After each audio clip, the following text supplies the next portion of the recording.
Hi there people, welcome back to Spray Love.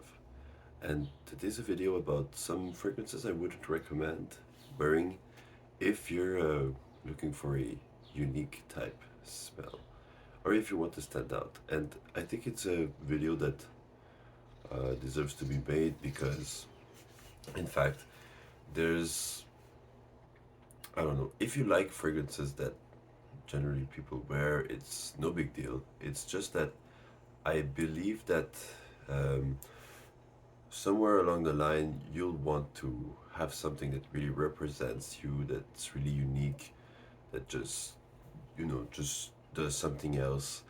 And people actually think sometimes that fragrances that are the most popular will be the most attractive, will get them compliments and stuff.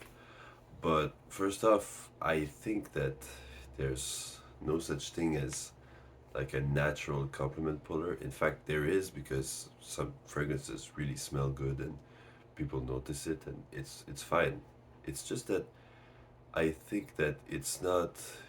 People won't really give you compliments unless they know you most of the time, and I think that it may amp up your confidence, which is a good thing, but it's not gonna do everything for you. You're not gonna be more attractive just because you wear a fragrance. If you're not like feeling attractive yourself, you won't get anywhere with just the fragrance. If it's something that helps you, well, it's good, but there's multiple ways of achieving it. And I believe also that the real fragrance that will make you stand out, that will make you perhaps more confident, more into your own zone, are the fragrances that really speak to you in a deep way, and some fragrances that are very unique. So this video right here is a video about fragrances that are not unique, fragrances that I believe people should perhaps avoid most of the time because um, we smell them a lot and sometimes they're pretty boring. And I'm not gonna show any bottles of them because some of them I owned, but I got like I got rid of them or something like that. Like so I'm just not gonna show any bottles, um, like real time bottles, because I don't own those scents. It's not something that I'm really drawn to. So I think the first off, like, let's say number five, number five would be like Dior Sauvage. I really like that fragrance. Sometimes, like, I did a lot of video saying how much I like this fragrance. And I really do, and I really do like the Sauvage type fragrances like Prada Luna Rosa Carbon, everything like that. I've owned several of them, and I really do believe it's a super nice, really well blended, high quality fragrance, and that's why it's kind of like number five. It's just not so high in the ranks of all the fragrances, but I think that it's a bit, I don't know. It's like it. People wear it a lot, so it's really not unique. It's the best seller, so I needed to include it in the list. I really like it, and I think I rock it pretty solidly. Even though I'm willing to like the part of it, I'm not wanting to continue wearing it, but it's still like it's a good fragrance overall.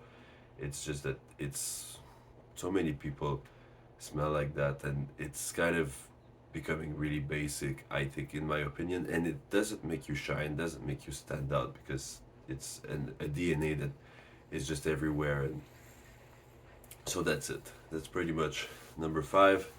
Number four would be probably like all the 1 million flankers and stuff, because there's so many like variety of bubblegummy sweet fragrances out there that are even better than that one.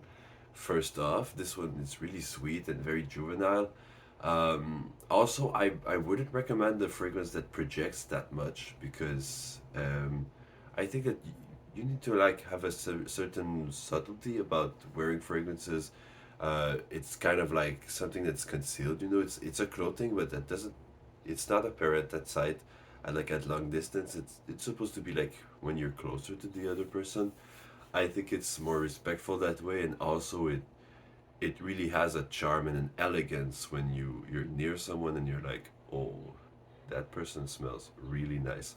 So that's for me. And I would recommend, instead of going for like, you know, the 1 million line, if you like the bubblegummy scent, you can also like go for tons and tons and tons of other bubblegummy scents. You know, there's, I think my favorite that's pretty mainstream too is Armani called Profumo and Absolu. These two are like bubblegummy sweet scents that have that like warmth and sexy appeal, but that they don't go exactly the same juvenile spot. They're still pretty like youthful and playful and stuff, but they're less juvenile than 1 million, and they're a bit less popular because they cost a bit more, and they still project a lot, and it's fine, but it's really good if you're wanting to like that same kind of DNA. And if you're wanting like, there's tons of, you know, high end fragrances that just do about the same thing. Too, you can discover like there's niche fragrances for those type of situations too that are warm and powerful. But I feel it 1 million. Uh, Perhaps it's not the best. Um, I would say on the number three spot, um, would be like, and this is gonna be like a lot of people will criticize, but Aqua Dijio and all the flankers. It's a fantastic scent. It smells fresh. I never owned it, but I've tried it, and it smells amazing. Um, People really like that scent. It's a very likable scent, but this video is about how you stand out, and this one is the most like popular men's fragrance like ever. I think it's like one of the most popular, like probably the most sold fragrance out there, and you kind of smell it everywhere. I feel that even the newest flankers are still reminiscent of the original, which to me smells like an older guy that's not really into fragrances. It's just like wearing something clean and fresh to go to work and stuff. I don't really see the like the sexy factor in that fragrance. That is why I've never gotten into it that much. I really like to feel sexy when I'm wearing a fragrance, even a fresh and clean one, and that one is not quite it for me. But some people really love it. I've seen people just love that fragrance, and it's very well blended and it's perfect. It's just like it's very non-unique. Okay, that's just the point of why it's being so up there in my list. Uh, second place, second place, I'd say Invictus, because I think that like Aqua Dijio, yes, it's more popular, it's more sold, etc.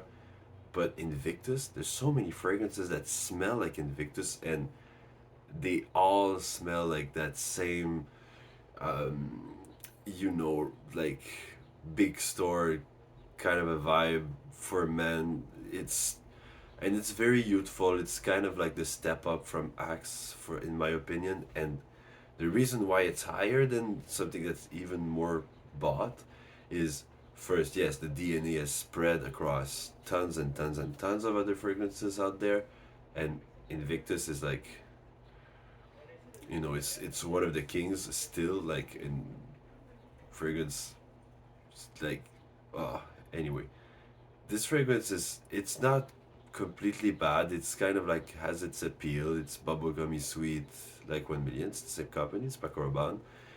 Um, it has like a cheesy marketing of like around victory and like the championships and stuff, and it just smells like a teenager scent. For me, it just smells like it's kind of the step up from Axe, like I said, and it's not. It has nothing really unique about it. I don't think that it's really sexy too. Some people say, "Oh yeah, women love it." I don't know, man. I don't think so. It's just like it's so bland, and everyone could smell like that like easily because there's so many like other fragrances that smell just like Invictus. There's the Invictus style that's spread all out across, and damn. But yeah, the first one, and this is gonna be controversial, It's Versace Eros, the first one. I'm recommending you. I've worn it. I like that fragrance for real. I really like it, but it's not unique. It screams way too loud. It bugs people around. I've seen like people wearing Eros. They always get like people around them are like, oh, it's too loud, you know? And perhaps it's just because they spray too much, but anyway, it's just like, even if you don't spray too much, so many people spray too much that they get near you and they're like, ah, it's just like those, you know, fuckboys and douchebags that they're just like, anyway. So that's Versace Eros, and I've never seen anyone, and it's like I've got complimented on tons of fragrances and sometimes really obscure one, and Eros got me more negative attention than positive one in my like experience, um, which is probably the association because it's a wonderful scent. It's amazing. It's really amazing, and I think that the association would be more like, for me, it smells like a, you know, hairy chest kind of a, you know, super action hero bodybuilder type of guy, which is not me, but which is not perhaps most people that wear Eros. It's really smells like that. It's muscular, it's confidence, it's powerful, and I really like it. But I think it's associated more with the tryhards that, you know, try to get girls and stuff, and don't necessarily succeed. But it's just it's really associated with the wannabes and the tryhards right now, because it got so much like, oh yeah, you everyone will smell you and you're gonna get compliments and you're gonna get noticed. Yes, you're gonna get noticed, but is it for the right reason? That's what I'm thinking about, like, and this is why I'm not wearing Eros anymore. I think that it's a wonderful scent. I'm just I just kind of have this association because so much, like, so many people have this association that's really bad, like a bad connection to that fragrance, and I've seen so many people just wear it like obnoxiously. Myself, like yesterday, I was downtown, and I like two guys were wearing Eros at the same time, and it was like nuclear, and I was like getting a headache, and I was like, yeah, I'm a fragrance guy. I should really enjoy people wearing fragrances, but this one, man, they spray too much. But that's my own opinion. If you like one of those scents, good. If you got like any good success stories with those scents, it's good for you too. So this is like my top five men's fragrance that you shouldn't wear anymore. Just go elsewhere. Um, it's just better to just branch out and have nicer, more unique self. But if you like those fragrances, like I've seen people rock Aqua Dijio, I've seen people rock 1 Million, Eros, all of these fragrances, and I rocked myself Sauvage. So it's a really, like, they're all good fragrances. It's just that they're too widespread. Sometimes it's good to just grab something else, try something else, go in other directions, and really find your true identity. And I find that the best way to find your own identity is to go for fragrances that are way off, niche fragrances, or, the Tom Fords, or, something like that, that are more specific, are more attuned to a certain type of vibe and a certain type of personality. That being said, spread love and spray love. Bye bye.